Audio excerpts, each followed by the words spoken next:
को लेकर गिरिराज सिंह ने ममता सरकार पर साधा निशाना, कहा बंगाल से हटनी चाहिए ममता सरकार। बंगाल में लॉ एंड ऑर्डर खराब है, वो हेल्थ मिनिस्टर है, वो लॉ एंड ऑर्डर के मालिक है, उनकी सरकार है। अगर नहीं संभल रही है तो इस्तीफा दे देनी चाहिए। कोलकाता कांड को लेकर सीएम योगी का भी बंगाल सरकार पर निशाना, कहा महिला डॉक्टर के साथ हुई हैवानियत लेकिन अपराधियों को मिल रहा समर्थन। ये वही लोग हैं जो लोग बड़ी बेशर्मी के साथ एक डॉक्टर के साथ, एक महिला डॉक्टर के साथ हुई हैवानियत पर बेशर्मी के साथ उन जल्लादों का समर्थन करते हुए दिखाई दे रहे हैं। सीएम योगी का बंगाल सरकार पर हमला, बोले उनका लक्ष्य दोषी को निर्दोष साबित करना, लेकिन यूपी में नहीं हो पाएगा। यानी निर्दोष, इन्होंने हर दुष्कर्मी को, हर अपराधी को निर्दोष साबित करना अपने जीवन का लक्ष्य मान लिया है, लेकिन बहनों और भाइयों ये यूपी में नहीं होने पाएगा। कोलकाता रेप केस के आरोपी संजय रॉय का साइकोलॉजिकल टेस्ट जारी, सीबीआई जानेगी आरोपी की मनोवैज्ञानिक स्थिति।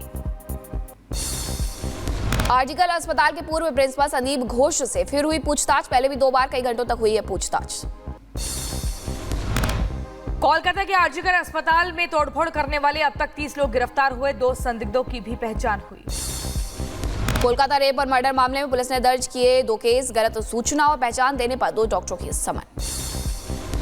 कोलकाता के आरजी अस्पताल के आसपास 7 दिनों तक आवाजाही बंद, अस्पताल के पास भारी पुलिस फोर्स तैनात। कोलकाता में हुई घटना को लेकर भारी विरोध प्रदर्शन, बड़ी संख्या में सड़कों पर एकजुट हुए डॉक्टर, लगाई इंसाफ की गुहार। महिला हत्याकांड को लेकर आईएमए का प्रदर्शन, केंद्र सरकार से की 5 मांगों को पूरा करने की अपील। आरजीकर अस्पताल के पूर्व प्रिंसिपल पर बीजेपी प्रवक्ता शहजाद पूनावाला ने उठाए सवाल, कहा पूर्व प्रिंसिपल को किसने दी शह। अब पता चल रहा है कि जो 43 डॉक्टरों को ट्रांसफर करने वाला तालिबानी फतवा था उसको होल्ड पर या विड्रॉ कर दिया गया है। कहा जा रहा है ये रूटीन था तो भाई आपने रूटीन ऑर्डर इस प्रकार से निकाल दिया तो विड्रॉ क्यों किया। कोलकाता पुलिस ने बीजेपी नेता लॉकेट चटर्जी को भेजा समन, लॉकेट पर पीड़िता की पहचान उजागर करने का आरोप। कोलकाता मामले पर शुभेंदु अधिकारी ने पुलिस पर उठाए सवाल, पुलिस पर लगाए विसरा बदलने का आरोप, का खून के सैंपल समेत कई सबूत बदले गए। अमित मालवीय ने पोस्ट कर ममता बनर्जी पर साधा निशाना, कहा ममता ने आरोपियों को बचाने की कोशिश की, सबूतों को भी मिटाने की साजिश। प्रदर्शनकारी डॉक्टरों के ट्रांसफर पर बीजेपी नेता सुकांता मजूमदार का ट्वीट, ट्रांसफर के आदेशों को तेजी से वापस लेना डर पैदा करने और असहमति को दबाने की एक रणनीति।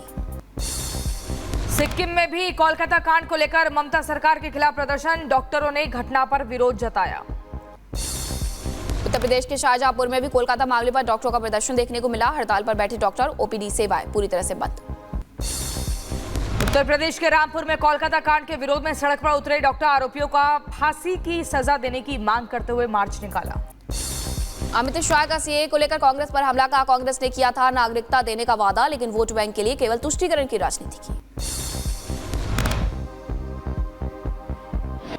देंगे तो हमारी वोट बैंक नाराज हो जाएगी और तुष्टीकरण के कारण ये लाखों करोड़ों लोगों को नागरिकता से वंचित है। कांग्रेस पर हमला करते हुए बोले अमित शाह, कहा सीएए पर कांग्रेस ने सिर्फ गुमराह किया, कांग्रेस ने किसी को नागरिकता नहीं दी। किससे मुसलमानों को अन्याय होगा, मुसलमानों की नागरिकता चली जाएगी। मैं आज फिर से स्पष्ट करना चाहता हूं मेरे मुस्लिम भाइयों बहनों के लिए, ये कानून में किसी की नागरिकता लेने की कोई प्रोविजन नहीं है। All India Muslim personal law board ने यूसीसी का विरोध किया, कहा मुस्लिम पर्सनल लॉ से नहीं करेंगे समझौता, बोले सेक्युलर सिविल कोड मंजूर नहीं। All India Muslim personal law board के यूनिफॉर्म सिविल कोड को लेकर केंद्रीय मंत्री गिरिराज सिंह ने बयान दिया और कहा कि यूनिफॉर्म सिविल कोड से सबका साथ सबका विकास, बोले एक देश तो एक कानून क्यों नहीं। पर्सनल लॉ बोर्ड क्यों विरोध कर रहे हैं? विरोध नहीं करना, हमने तो कहा सबका साथ सबका विकास, सबका प्रयास, सबको साथ लिया। अगर एक देश है तो एक कानून क्यों नहीं मानेंगे? All India Muslim personal law की तरफ से यूसीसी के विरोध किए जाने पर बोले स्वामी चक्रपाणी महाराज का समान नागरिक संहिता लाने के प्रयास को अस्वीकार करना अति निंदनीय है। भाई समान नागरिक संहिता जो सबको न्याय देता है, सबको बराबर का अधिकार देता है, तो उसको अस्वीकार यानी तत्काल खारिज करना ये अपने आप में निंदनीय है। आपको बता दें वीएचपी प्रवक्ता विनोद बंसल ने कहा जब से यूसीसी की बात हुई है तब से कुछ लोगों को नींद नहीं आ रही। कोलकाता से दिल्ली आए झारखंड के पूर्व सीएम चंपई सोरेन, चंपई के बीजेपी में शामिल होने की चल रही थी अटकलें। दिल्ली आने पर बोले झारखंड के पूर्व सीएम चंपई सोरेन, कहा निजी काम से दिल्ली आया हूं, किसी से मुलाकात नहीं होने की बात कही। अभी हम जहाँ पर है वहीं पर है जी जी है ना। और अपना निजी काम में दिल्ली आया। चंपई सोरेन के घर से हटाया गया जेएमएम का झंडा, सरायकेला के घर से हटा जेएमएम का झंडा। पूर्व सीएम चंपई सोरेन ने बदली अपनी ट्विटर प्रोफाइल, चंपई सोरेन ने अपने ट्विटर बायो से जेएमएम का नाम हटाया। जम्मू कश्मीर विधानसभा चुनावों को लेकर के बड़ी खबर, अकेले विधानसभा चुनाव लड़ेगी बीजेपी, किसी पार्टी से नहीं होगा गठबंधन। बीजेपी प्रदेश अध्यक्ष रविंद्र रैना ने किया है ऐलान। अधिकांश सीटों पर जम्मू कश्मीर में हम अपने दम पर चुनाव लड़ेंगे। पॉलिटिकल अलायंस कोई नहीं हो रहा, किसी भी राजनीतिक दल से बीजेपी का कोई गठबंधन नहीं होगा। बीजेपी नेता कविंदर गुप्ता का उमर अब्दुल्ला पर पलटवार, कहा कश्मीर की जनता ने इन लोगों को नकार दिया है, इन्होंने लोगों को गुमराह करने का काम किया। जम्मू कश्मीर में चुनावों को लेकर उमर अब्दुल्ला का बयान, का 20 अगस्त के बाद करेंगे अपने उम्मीदवारों के नाम की घोषणा।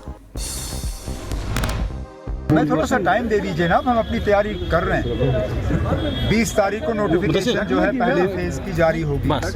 हम अपने उम्मीदवार जो है उसके बाद मैदान में उतारेंगे। जम्मू कश्मीर में चुनाव से पहले अपनी पार्टी को लगा झटका, पूर्व मंत्री जुल्फिकार अली बीजेपी में शामिल हुए। मैसूर में सिद्धारमैया के समर्थन में सड़क पर उतरे लोग, मुकदमा चलाने की मंजूरी को लेकर के राज्यपाल और बीजेपी के खिलाफ नाराजगी जाहिर की। कर्नाटक के मांड्या में भी सिद्धारमैया के समर्थन में सड़क पर उतरे लोग, राज्यपाल के खिलाफ नारेबाजी की, राज्यपाल को बर्खास्त करने की मांग। अखिलेश यादव और मायावती का सोशल मीडिया पर पोस्ट वायरल, लेटरल एंट्री के जरिए सीधी भर्ती को बताया संविधान के खिलाफ, 2 अक्टूबर से आंदोलन करने का ऐलान भी किया। बिहार के पूर्व विधायक सुनील पांडे ने छोड़ा एलजेपी का साथ, समर्थकों के साथ बीजेपी में शामिल हुए। उदयपुर में पीड़ित के परिजनों का प्रदर्शन, बच्चे से मिलने की मांग पर अड़े परिजन, मौके पर पुलिस फोर्स की तैनाती। उदयपुर में आज भी इंटरनेट सेवा बंद, संवेदनशील इलाकों में भी पुलिस की कड़ी चौकसी, तनाव के बाद से ही शहर में बंद है इंटरनेट सेवाएं। उदयपुर में अस्पताल के बाहर पीड़ित के परिजनों का हंगामा, डीएम ने की शांति बनाए रखने की अपील। अयोध्या दौरे पर सीएम योगी आदित्यनाथ, उपचुनाव को लेकर अहम माना जा रहा दौरा। आपको बता दें मिल्कीपुर विधानसभा में सीएम योगी का दूसरा दौरा।